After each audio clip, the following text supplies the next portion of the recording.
为救养母跟前女友借钱，她男友端出一杯尿，说喝了就给我借，我不喝，他们将我打残扔在了马路上喂狗。第二天他们连在医院的养母都不管。你妈胃肿瘤恶变，再不交10万手术，只能活1个月了。我根本没钱支付，养父1年前跑船失踪，养母沈碧琴为肿瘤住院。刚毕业的我为了给养母治病，花光了所有积蓄，带尽了所有网贷，还去唐家冲喜做上门女婿，在唐家做牛做马，尊严丧尽，才换来50万。但这笔钱在医院转眼用尽，还要10万，还要10万，不行，我一定要借到10万，我绝不能让母亲有事。伯母，我妈需要钱手术。还来要钱，还来要钱，给了你们200块还不够啊！滚滚滚，别来这里，我们没你们这样贪财的亲戚。伯母砰一声关了门，我知道人情冷漠，可没想到抢走父亲祖屋的大伯他们却不肯拿出1/10帮忙。我找所有亲戚借钱，都吃了闭门羹。接着医院也打来电话，1个星期内再不交钱，就让搬出医院。网贷公司更是进行了夺命狂呼，我只能硬着头皮打给了在马尔代夫旅游的唐若雪。唐若雪听到我要钱，极其厌烦地挂掉电话。山穷水尽，我只好来到了0度酒吧，这是前女友袁静开的。曾经的室友黄东强借了500万给袁静实现梦想，也因为这500万，袁静离开了我，投入黄东强的怀抱。有高冷校花的噱头，这里生意非常火爆，成了中海不少富二代的聚集地。袁静的闺蜜杨芊芊看到我，立马站了起来。叶凡，你来这里干嘛？我们这里不需要清洁工，你走吧。杨倩倩向来看不起一贫如洗的我，也正是她极力撮合袁静和黄东强。我不是来做清洁工的，我是来……柠檬水28，鸡尾酒180，你消费得起吗？就算你口袋有唐家施舍的零用钱，我们这里也一样不欢迎你。妈的，晦气！今天没看黄历，跟上门废物撞一块了。我给唐家做上门女婿冲喜仪式，黄东强他们早已经知晓，10几个男女闻言笑了起来。我是来找袁静的，袁静，我们出去说。袁静现在是我的女朋友，不是你想找就找的。黄东强说着，并施微性的在袁静腿上揉了一把。袁静，我真有事找你，咱们出去说。滚蛋！看到你就恶心，别坏了我们心情。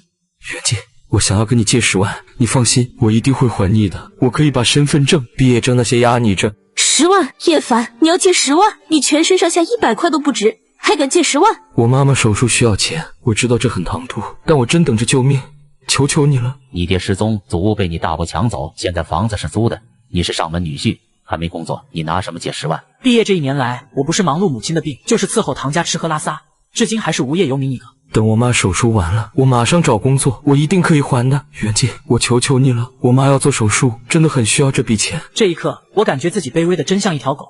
杨芊芊对我嗤之以鼻。我们又不是你爹，你妈需要钱做手术，关我们屁事。袁静，帮我一把吧，钱一定会还你的。找我借钱，你不觉得可笑吗？你妈死活跟我有什么关系？难道你觉得咱们之间还有旧情？别自作多情了，没有哪一只白天鹅会在意一只癞蛤蟆的。我神色愕然地看着袁静，难于置信这话是她说出来的。我们的圈子不是你可以进来的，我袁静的钱也不是你能借的，我跟你更是没有半点感情。对了，以前我跟你交往时，我生病了，你送了1块太极玉给我，说会保佑我平安无事。现在这块太极玉还你，拿去保佑你妈平安无事。袁静从桌底抽屉摸出1块太极玉，面无表情丢入我的手里。走吧，别再来这里了，你出现在0度酒吧很不合适，给我和东强他们添堵了。做人要有自知之明，滚啊，癞蛤蟆！我一脸绝望。黄东强忽然出声：“我可以借你10万。”真的吗？跪下！我全身血液一激，眼里有着愤怒，但很快又恢复冷静。我直挺挺跪下，但为了救养母，我只能义无反顾。杨芊芊他们娇声大笑，想不到号称骨头最硬的我，就这样跪在他们面前了。有人拿起手机拍这一幕。黄东强去了一趟洗手间，拿着一个杯子回来，里面装着黄色的液体，走到我面前，跪着喝了它，这10万借你。这是鸟！你们混蛋！欺人太甚了！干他！7、8个纨绔青年一拥而上，双拳难敌4手，我很快被打败。废物一个！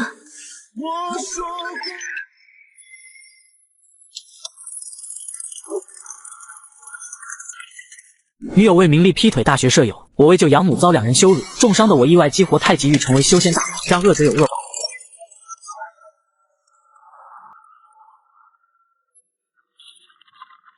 我乃太极仙，从今日起，你便是我传人，得我太极经和生死玉，悬壶济世，渡人渡己。我感到自己处于一片飘渺世界中，庞大的信息量充斥进了脑海，武道医术、玄妙针法、修行法诀不断冲击。当1块生死玉涌入掌心时，我按捺不住尖叫一声。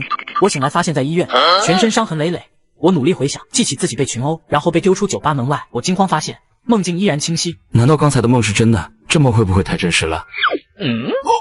状态擦伤13处，五脏3级损伤，头颅轻微脑震荡，病因被人暴力群殴导致，修复或毁灭。傻子才做选择，当然是修复了。没有多久，叶凡身躯猛地一震，全身疼痛彻底消散，同时太极图上面的白光暗淡了一分。这是修复妙手啊，能修复自己，不知道这能不能治好养母的病。半小时后，我到住院部看着枯瘦如柴、双眼紧闭的养母，将左手放在她的胃部位置。状态贫血、心肌劳损、胆结石、胃肿瘤恶变，病因多年操劳、饮食不准、风寒侵蚀导致，修复或毁灭。修复。生死域又是一动，一片白光没入沈碧琴身体。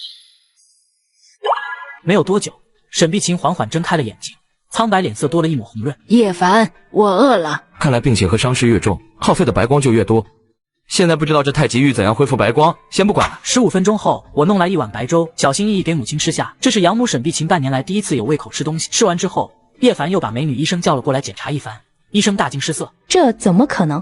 沈碧琴好了。得知自己身体没有大碍，沈碧琴无论如何都要出院。除了住院需要花费之外，还有就是住院1年住怕，想要早点回家感受生活气息。我拗不过他，只能办理出院手续。先生，剩余的9万5已退到了银行卡里了。什么？还剩9万5？能不能帮忙查下这钱是谁交的吗？先生，是一位叫唐若雪的女士昨天交的钱。我心里一暖，唐若雪心里还是有我的。我留下5000给母亲备用，其余的钱转回给唐若雪。随后就收拾东西出院。我带着母亲刚走到大门时，3辆架子又快又猛，车轮差一点点往沈碧琴的脚上。怎么开车的？赶着投胎啊！叶凡，算了算了。豪车倒退了回来停下，车门打开，走下来一个青年骂道：“敢骂黄少，你他奶奶的找死是不是？”接着，黄东强和袁静一伙人现身。哟，是叶凡呢，小子挺耐打呀，这么快就出来了，铜皮铁骨啊！你妈也出院了，借不到钱，准备回家等死，要不要我赞助一副楠木棺材呀？袁静一如既往高冷，看到我更是多了一丝嫌弃。我昨天借钱的卑微和下跪，让袁静对羞辱我失去了兴趣。黄东强，你咒我妈，找死！找死！你算什么东西？谁给你勇气叫板我的？昨天挨打还不够是不是？跪下磕头道歉，我当这事没发生过，不然我把你们母子俩送太平间。你们不要欺人太甚。欺人太甚怎么了？不服是吧？几名跟班抽出甩棍，扭着脖子包围了我。前女友让我喝她男友的尿，我意外觉醒仙尊修为，可以让好人起死回生，也可以让坏人悄无声息得绝症。我用仙术救活癌症晚期的养母，正出院时被前女友的现男友羞辱，养母低声下气求放过，却换来的一顿毒打。我直接用她男友的头撞墙。是不是？跪下磕头道歉，我当这事没发生过，不然我把你们母子俩送太平间。你们不要欺人太甚。欺人太甚怎么了？不服是吧？几名跟班抽出甩棍，扭着脖子包围了过来。叶凡，别逞强了，赶紧跪下道歉吧。东强不是你能招惹的。小伙子，小伙子，万事好商量。黄公子，我以前去你家做过家政，我跟你妈认识，给我一点面子，不要跟叶凡见识，他年轻不懂事，你大人大量，放他一马。沈碧琴陪着笑脸，给你面子？你算什么东西？我为什么要给你面子？一个老不死的也敢要面子？你他妈要得起吗？沈碧琴不敢反击，逆来顺受，被羞辱，被嘲笑，被欺凌，也绝不惹是生非。不是因为大度，而是小人物没得选择的悲哀。这样对我妈，你找死是不是？我拳头攒紧，满脸愤怒要冲上去，只是被母亲死死拉住。叶凡还逞能是不是？东强是你们母子能得罪的吗？跪下跪得了，又不是没跪过，大家知根知底，就不要装模作样了。以后我再也不会跪了。你再不听我劝，我就不管你了。没有我的面子，你连小命都可能保不住。说完，袁静傲娇的扬起下巴。袁静，没想到你是这样的人，给我马上滚！东强，我不管他了，你要怎样就怎样吧。看到黄东强凶光毕露，沈碧琴忙把我拖到身后。皇少，叶凡不懂事，多多包涵。你放心，叶凡以后再也不会招惹你了。今天这事就算了吧，这点钱，一点心意，请皇少和各位兄弟喝个茶。沈碧琴从口袋掏出3000块钱，弯着腰卑微塞入黄东强的口袋。黄东强一个耳光反手甩在沈碧琴的脸上。蝼蚁一样的人也敢要我包涵？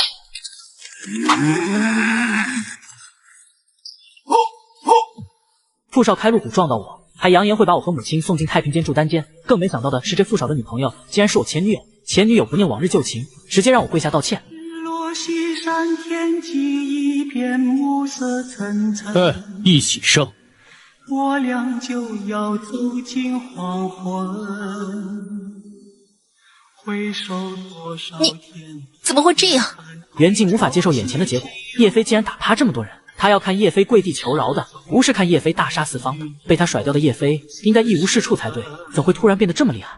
就算真能打，又能怎么样？现在是什么社会？你能打，打得过刀，打得过枪，打得过国家，没有学历，没有背景，没有人脉，你这辈子注定庸庸碌碌过下去。小子，你敢伤我们？你知道动武有什么后果吗？告诉我什么后果？叶凡，够了，你已经闯祸，再不住手，你会后悔。闯什么祸了？你混蛋！不服？啊？你来告诉我什么后果？什么祸？今天我认栽了，你究竟想怎样？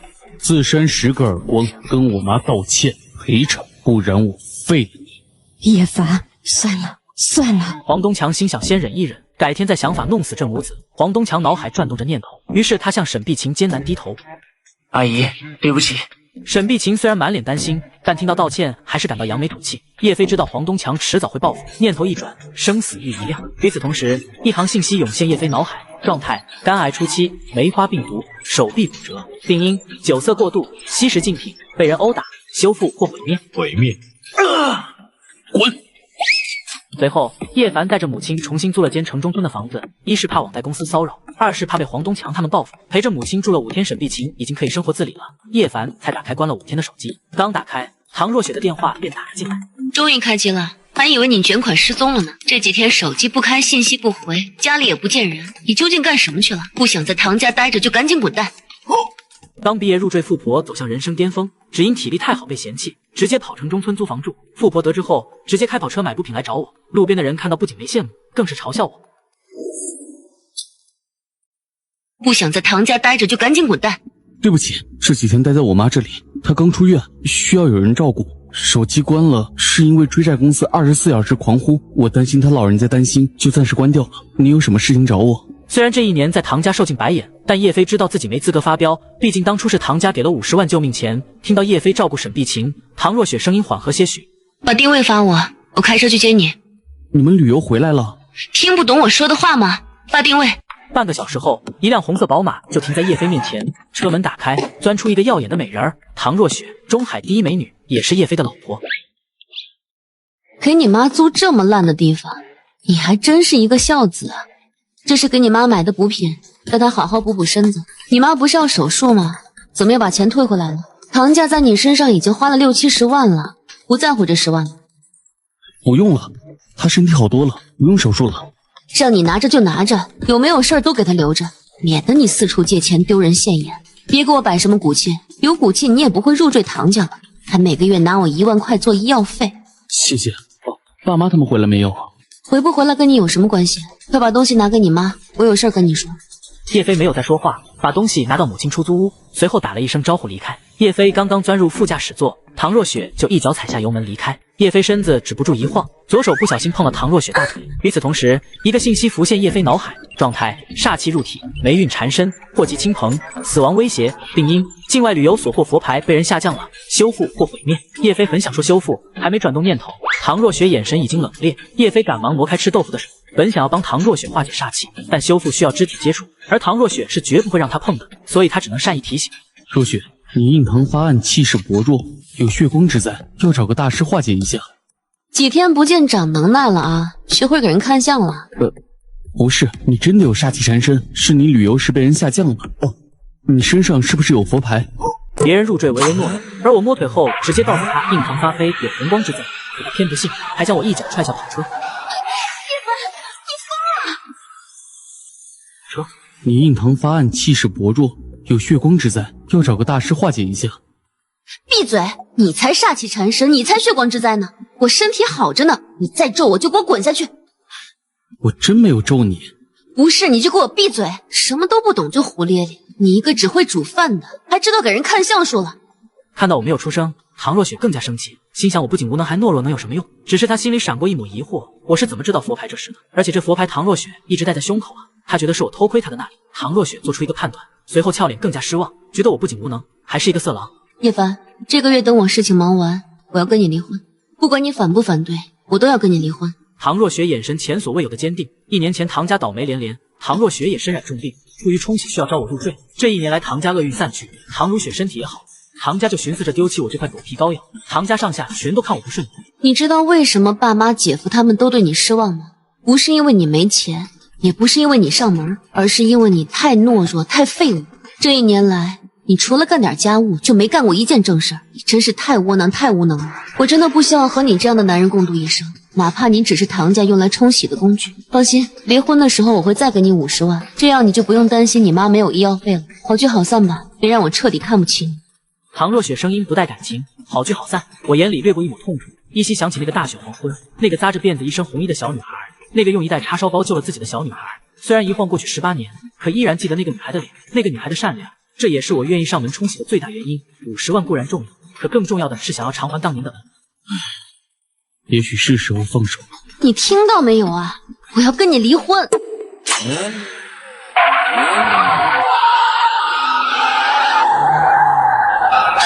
叶凡，你疯了！我不小心碰到老婆大腿，开车的他松开了方向盘，幸亏我及时出手，才避免了一场车祸。但老婆不但不感激我，还骂我是丧心废物。你干什么？你干什么呀？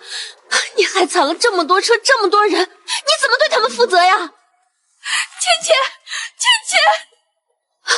大家都过来，一起把孩子救出来。我正想走过去帮忙，可突然发现面前多了一个7、8岁的小女孩。小女孩很是可爱，只是没有笑容，双眼空洞，僵硬在慌乱人群中穿梭。小朋友，不要乱走，你家大人呢？小女孩没有任何反应，只是一动不动地盯着远方。滚开！不帮忙就滚蛋！挡着路干什么？下一秒，大妈从小女孩身上直接穿了过去，我整个人都看呆了，心想大妈会穿墙术，不然女孩怎会不摔倒，怎会毫发无损？此时，唐若雪回头望了一眼，看到傻乎乎呆着的我，俏脸愤怒掺杂着失望。这混蛋难道不清楚是他的鲁莽导致车祸的吗？竟不过来救人赎罪，还站在外围看热闹，真是一个窝囊废，还是个没良心的窝囊废！离婚，一定要离婚！也就在这时，奥迪被众人拉扯出足够大的口子，小女孩整个身体也露了出来，我眼睛猛地瞪大，看着被众人抬出来的女孩，又看看自己牵着的女孩，一股寒意止不住冲到头顶。原来自己拉住的正是小女孩的灵魂，我打了一个激灵，紧紧拉住小女孩。直觉告诉我，如果没有拉住手里的影子，小女孩就会彻底没了。啊！别走！这时，救护车开了过来，医生和护士迅速冲到车旁。一名医生翻看了一下小女孩的眼睛，又是听了脉搏和心脏什么的，接着很是无奈的摇头。看到医生这个抱歉表情，小女孩妈妈直接瘫在地上痛哭：“救救我女儿！救救我女儿！谁能救救我女儿？我宋红颜给她做牛做马一辈子！”其他人怜悯之余，也震惊女子的身份。宋红颜那可是五福集团的创始人，中海屈指可数的女强人，身家100亿，得到宋红颜的人情，这辈子就发达了。只可惜小女孩倩倩伤势太重，谁都没有回天之日。等一等，她还有救！我拖着那道影子穿过人群，跑到地上的小女孩面前，按住命门。状态：五脏6腑受损，肋骨断裂3根，内出血，魂魄出窍，病因严重车祸。救他！修复他的魂魄！救他！修复他的魂魄！小妹妹，回去，快回去啊！我对着手里的小女孩焦急喊道。小女孩顺从躺了下去，但脑袋就是弹出来，怎么都落不下去。我用生死玉一拍她额头，直接把小女孩脑袋打下去。我明显感到小女孩身躯一颤，好像重新叠加了一样。叶凡，你打她脑袋干什么呀？你还嫌闯的祸不够大吗？小伙子，你干什么？伤者生机没了，救不过来了。神经病吧？医生都说没救了，他还在那干什么呀？出风头吗？这小子刚才看热闹，现在冒出来，肯定是想炒作。车祸都炒作，还是人来的吗？不要碰我女儿！去！我全力压着小女孩脑袋，不让她重新弹起来。回去！就在这时，我用尽太极玉最后一丝白光，终于将小女孩彻底融入身体。快！抢救！医生和观众完全惊呆了，他们怎么都没想到，医生宣告没了的小女孩又重新活过来。停顿1秒，医护人员手忙脚乱地抬小女孩上了救护车去了医院。唐若雪满脸震惊，随后我和唐若雪被叫去大队处理事故。一进去，唐若雪将所有的责任都揽自己身上，一字不提我抢方向盘。叔叔很奇怪地看着她，告知我们这件事和我们没有半点责任，事故原因是泥土车前轮老化爆胎导致。叔叔看过监控后一直表扬我，幸亏当机立断，不然嘎的人就是我俩。唐若雪目瞪口呆，她发现自己不仅错怪了我，还欠声谢谢，钻入宝马车里。唐若雪原本想要道歉，但面子拉不下来。车祸幸亏跟你无关，不然你就要牢底坐穿了。哦，明白，我下次会小心了。你总算成熟了。唐若雪刚才替自己背锅，我发现无论唐若雪怎么看不起自己，内心还是护着自己的。随后，我轻轻拿起黑色盒子研究着，这盒子是宋红颜特地打了电话过来，让叔叔交给我的，说是为了感谢，一定要我收下。若雪，其实我真的没有胡扯，你煞气入体，有血光之灾，车祸就是一个证明，你最好把佛牌扔了。闭嘴！你能不能不要胡说八道啊？这是旅游的时候妈给我求的佛牌，你意思是妈想要害我这个女儿了？我不是这个意思，只是妈可能也被人算计了。得了，出去旅游谁都不认识谁，那些人吃饱了撑的专门算计唐家。刚才车祸就是一个意外，血光之灾就是无稽之谈，你不要再跟我说这个，不然就从我车上滚下去。我很是无奈，不再说话，免得唐若雪反感，同时心里寻思怎么帮忙化解。佛牌还在吸收唐若雪的气运和生命力，10天半月后又会面临死亡威胁，我得尽快解决此事。老丈人大寿，姐夫拿出天价字画炫耀，还嘲笑我只配穿地摊货。我平静地让姐夫将字画扔进垃圾桶，因为我一眼就看出字画是假的。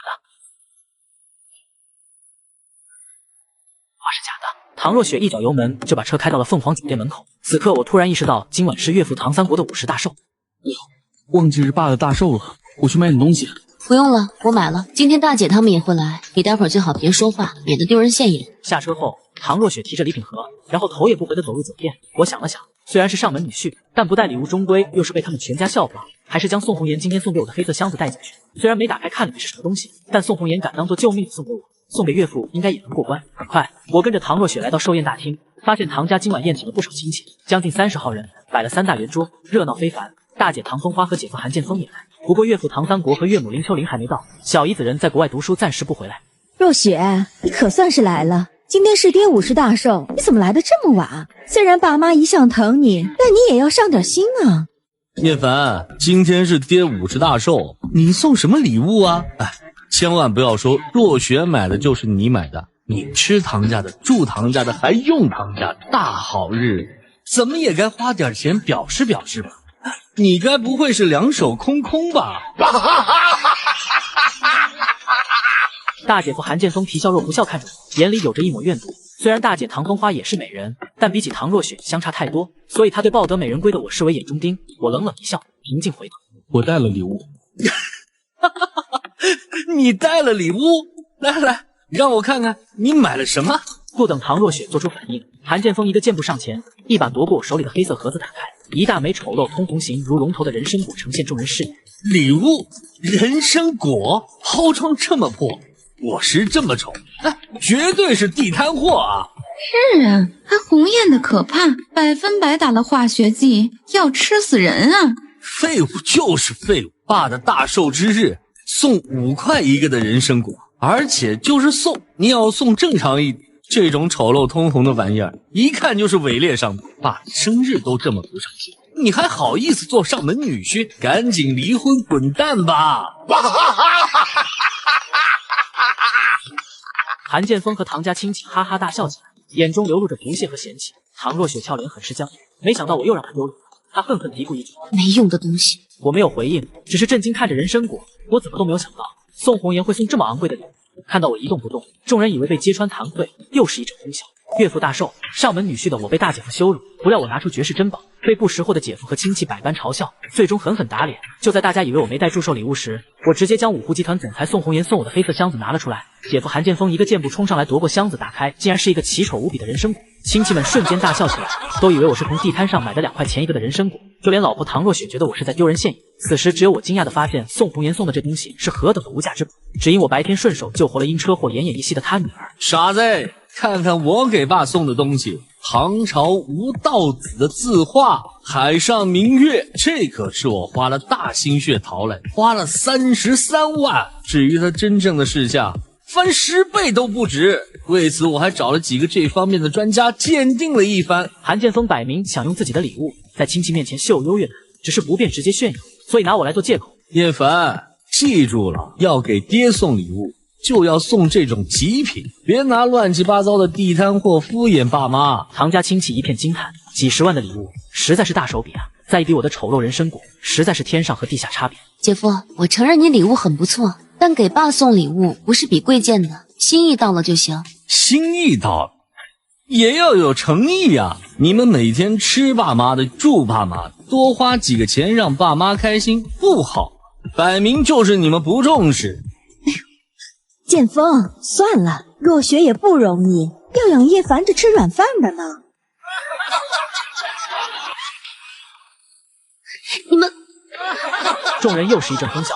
唐若雪面红耳赤，虽然她担任天堂子公司总裁，每年也有几百万收入，但钱都被父母拿走了，手里闲钱少之又少，动辄几十万的礼物，她还真买不起。若雪，别生气，我们礼物虽然一般，但贵在真实，总比姐夫拿一副假话给爸妈祝寿要好。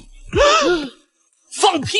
这话我花了30多万才从一个败家子手里弄来，你看看这太阳多大多圆啊！你看这大海多蓝多深，我还问了几个专家，包括赫赫有名的鬼眼大师，全都说是真的，他们都说价值300万以上，怎么到了你嘴里就是假的？叶凡，我要你道歉，马上道歉，否则没完。就是饭可以乱吃，话不能乱说。你一个家庭主妇，懂什么字画？刚才还震惊不已的听进来，听到这句话，觉得自己是被我忽悠了。叶凡，你不懂就闭嘴，别污蔑剑锋。是啊，也不看看自己是什么货色，装什么专业人士？你分得清什么是好坏吗？连工作都找不到的人，也好意思说字画是假的？鬼眼大师可是鉴宝第一人，他都说真的了，那肯定是真的。爸是古玩收藏家，甄别过无数字画，待会儿让爸看一看，不就知道真假了？